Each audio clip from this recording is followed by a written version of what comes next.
Chapter 11.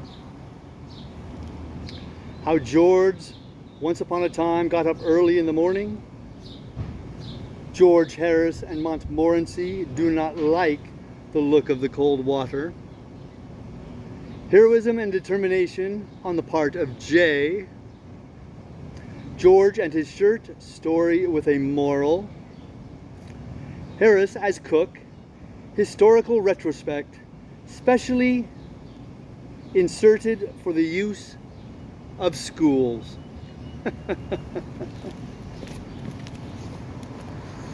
I woke at 6 the next morning and found George awake too.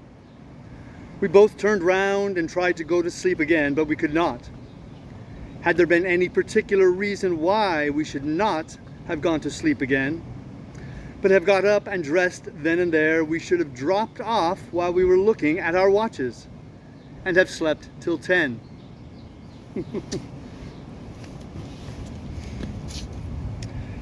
As there was no earthly necessity for our getting up under another 2 hours at the very least, and our getting up at that time was an utter absurdity, it was only in keeping with the natural cussedness of things in general that we should both feel that lying down for 5 minutes more would be death to us. George said that the same kind of thing, only worse, had happened to him some 18 months ago when he was lodging by himself in the house of a certain Mrs. Giplings. He said his watch went wrong one evening and stopped at 8:15. He did not know this at the time because, for some reason or other, he forgot to wind it up when he went to bed, an unusual occurrence with him, and hung it up over his pillow without ever looking at the thing. It was in the winter when this happened, very near the shortest day, and a week of fog into the bargain. So the fact that it was still very dark when George woke in the morning was no guide to him as to the time. He reached up and hauled down his watch. It was 8:15. "Angels and ministers of grace defend us," exclaimed George. "And here have I got to be in the city by 9. Why didn't somebody call me? Oh, this is a shame." And he flung the watch down and sprang out of bed and had a cold bath and washed himself and dressed himself and shaved himself in cold water because there was no time to wait for the hot, and then rushed and had another look at his watch. Whether the shaking it had received in being thrown down on the bed had started it, or how it was, George could not say. But certain it was from that 8:15 it had begun to go, and now pointed to 20 minutes to 9. George snatched it up and rushed downstairs. In the sitting room all was dark and silent. There was no fire, no breakfast. George said it was a wicked shame of Mrs. G, and he made up his mind to tell her what he thought of her when he came home in the evening. Then he dashed on his greatcoat and hat and, seizing his umbrella, made for the front door. The door was not even unbolted. George anathematized Mrs. G for a lazy old woman, and thought it was very strange that people could not get up at a decent, respectable time. Unlocked and unbolted the door and ran out. He ran hard for 1/4 of a mile, and at the end of that distance it began to be borne in upon him as a strange and curious thing that there were so few people about, and that there were no shops open. It was certainly a very dark and foggy morning, but still it seemed an unusual course to stop all business on that account. He had to go to business. Why should other people stop in bed merely because it was dark and foggy?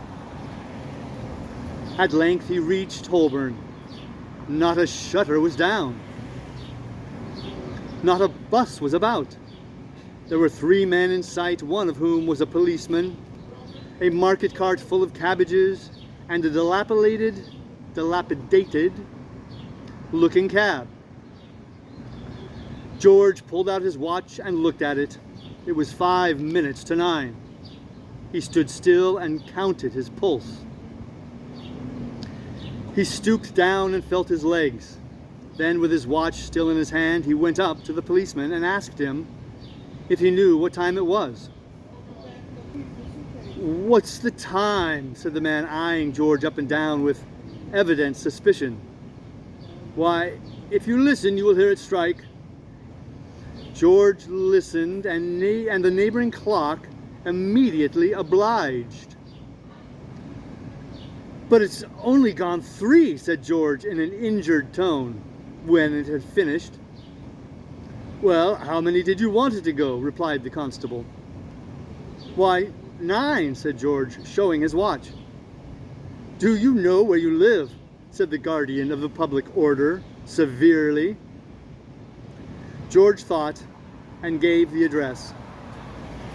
"Oh, that's where it is it?" replied the man.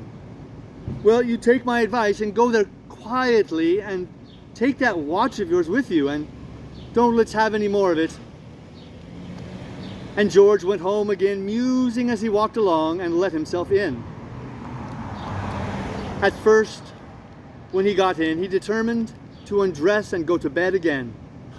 But when he thought of the redressing and rewashing and the having of another bath, he determined he would not, but would sit up and go to sleep in the easy chair. But he could not get to sleep. He never felt more wakeful in his life. So he lit the lamp and got out the chessboard and played himself a game of chess. But even that did not enliven him.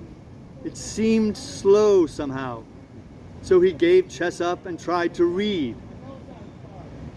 He did not seem able to take any sort of interest in reading either. So he put on his coat again and went out for a walk.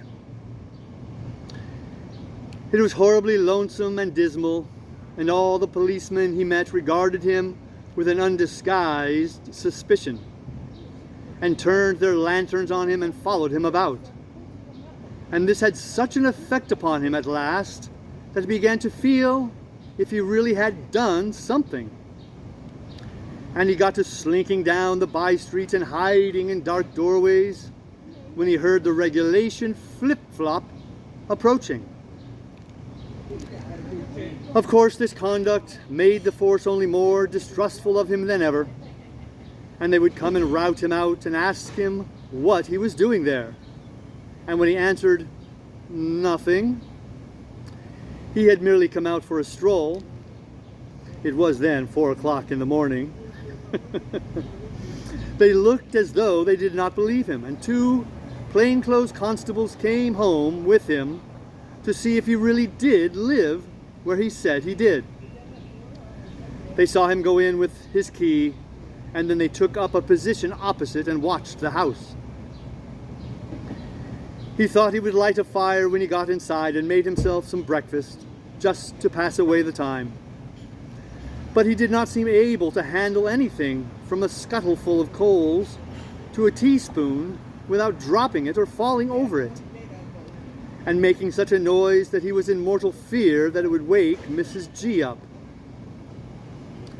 and that she would think it was burglars and open the window and call police. And then these 2 detectives would rush in and handcuff him and march him off to the police court. He was in a morbidly nervous state by this time, and he pictured the trial, and his trying to explain the circumstances to the jury, and nobody believing him, and his being sentenced to 20 years penal servitude, and his mother dying of a broken heart. So he gave up trying to get breakfast and wrapped himself up in his overcoat and sat in the easy chair till Mrs. G came down at 7:30. He said he had never got up too early since that morning. It had been such a warning to him.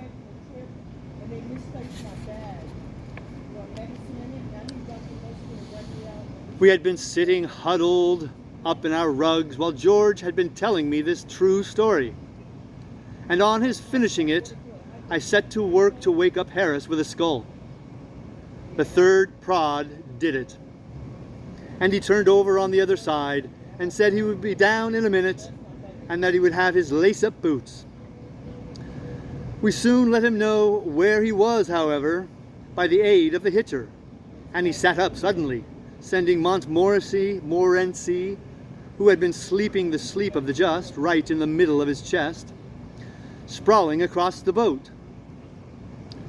Then we pulled up the canvas and all four of us poked our heads out over the offside and looked down at the water and shivered. The idea, overnight, had been that we should get up early in the morning, fling off our rugs and shawls, and throwing back the canvas, spring into the river with a joyous shout, and revel in a long, delicious swim. Somehow now, the morning had come. The notion seemed less tempting. The water looked damp and chilly. The wind felt cold. "Well, who's going to be first in?" said Harris at last.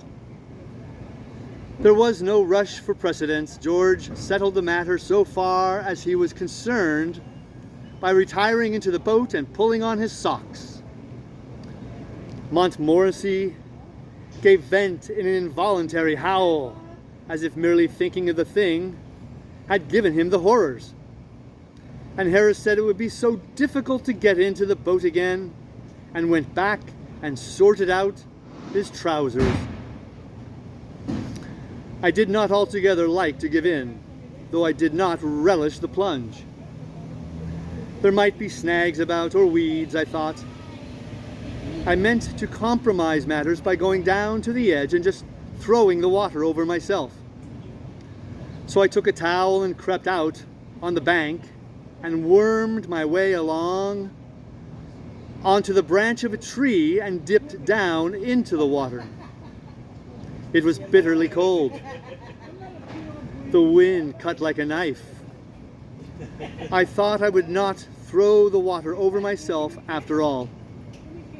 I would go back into the boat and dress, and I turned to do so.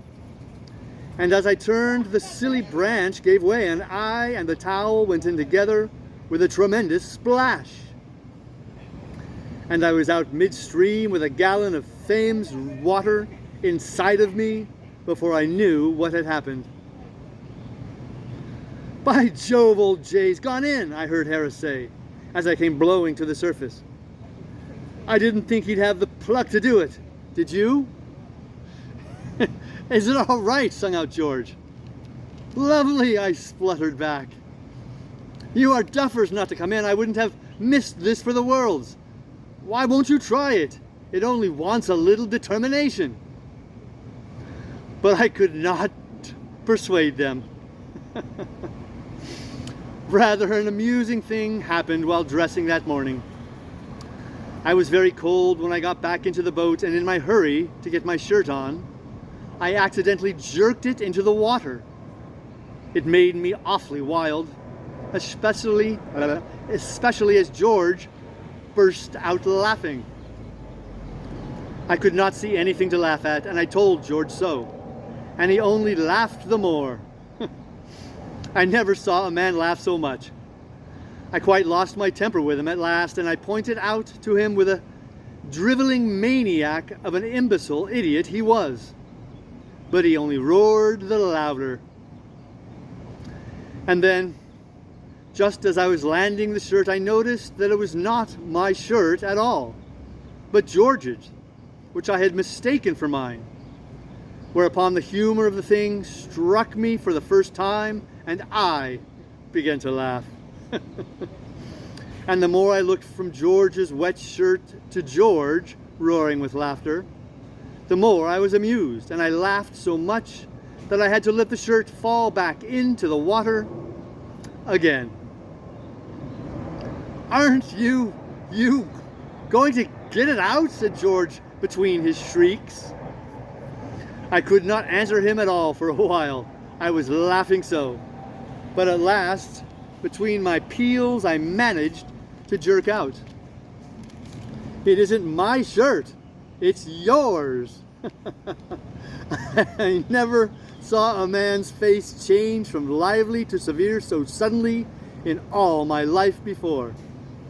"What?" he yelled, springing up. "You silly cuckoo! Why can't you be more careful what you're doing? Why the deuce don't you go and dress on the bank? You're not fit to be in a boat. You're not. Give me the hither." I tried to make him see the fun of the thing, but he could not. George is very dense at seeing a joke sometimes. Harris proposed that we should have scrambled eggs for breakfast. He said he would cook them. It seemed, from his account, that he was very good at doing scrambled eggs. He often did them at picnics and went out on yachts. He was quite famous for them.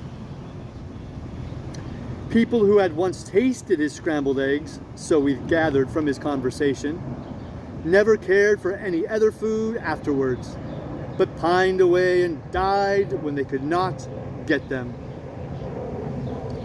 It made our mouths water to hear him talk of such things, and we handed him out the stove and the frying pan and all the eggs that had not smashed and gone over, everything in the hamper, and begged him to begin.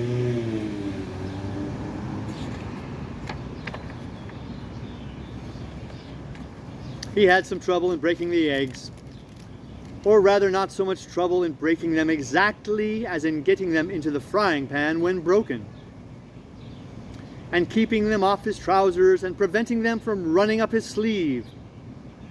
But he fixed some half a dozen in the pan at last, and then squatted down by the side of the stove and chivied them about with a fork. It seemed harassing work, so far as George and I could judge. Whenever he went near the pan, he burned himself.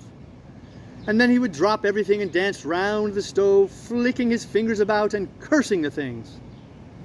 Indeed, every time George and I looked round at him, he was sure to be performing this feat. We thought at first that it was a necessary part of the culinary arrangements. We did not know what scrambled eggs were, and we fancied that it must be some Red Indian or Sandwich Islands sort of dish that required dances and incantations for its proper cooking. Montmorency went and put his nose over it once, and the fat spluttered up and scalded him, and then he began dancing and cursing. Altogether, it was one of the most interesting and exciting operations I have ever witnessed. George and I were both quite sorry when it was over. The result was not altogether the success that Harris had anticipated. There seemed so little to show for the business.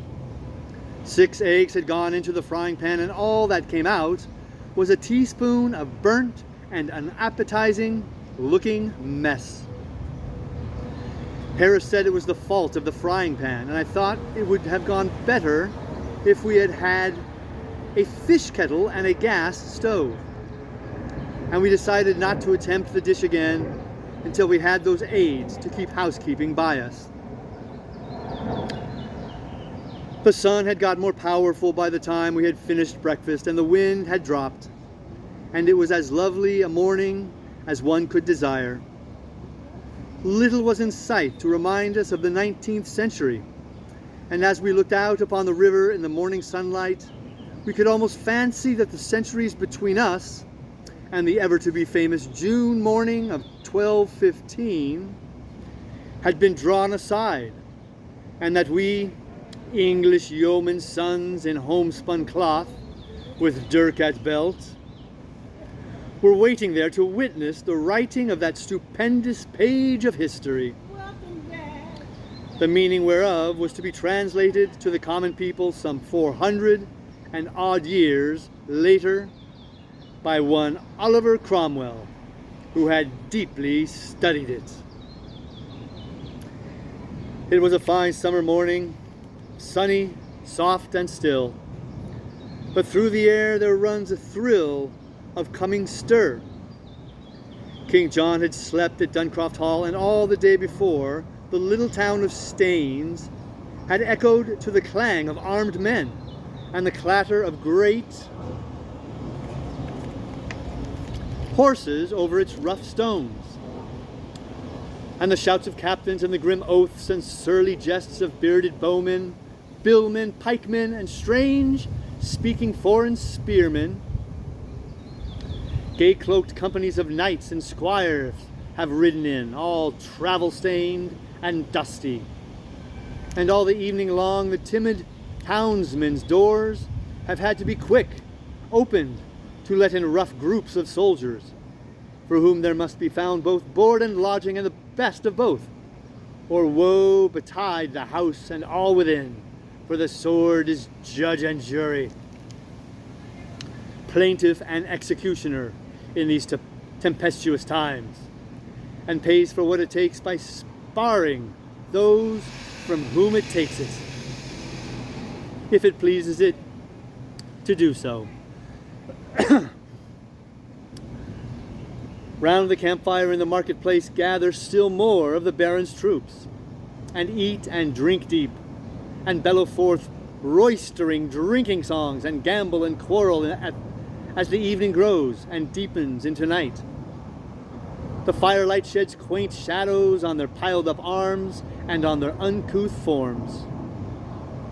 The children of the town steal round to watch them, wondering, and brawny country wenches laughing draw near to bandy alehouse jest and jibe with the swaggering troopers, so unlike the village swains, who now despised stand apart behind, with vacant grins upon their broad peering faces, and out from the fields around glitter the faint lights of more distant camps, as here some great lord's followers lie mustered, and there false John's French mercenaries hover like crouching wolves without the town.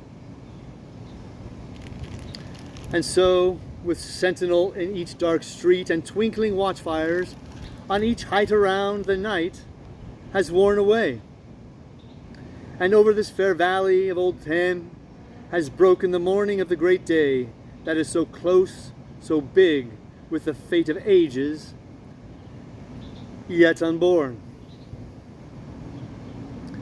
Ever since grey dawn in the lower of the two islands just above where we are standing, there has been great clamor and the sound of many workmen.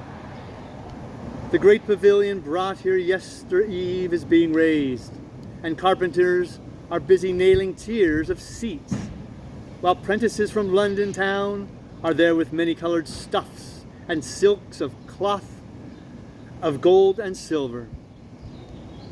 And now lo, down upon the road that winds along the river's bank from Staines, there comes towards us, laughing and talking together in deep guttural bass, a half a score of stalwart halbert men, barons' men these, and halt at 100 yards or so above us on the other bank, and lean upon their arms and wait. And so from hour to hour march up along the road ever fresh groups and bands of armed men, with their casques and breastplates flashing back the long, low lines of morning sunlight, until, as far as the eye can reach, the way seems thick with glittering steel and prancing steeds. And shouting horsemen are galloping from group to group, and little banners are fluttering lazily in the warm breeze.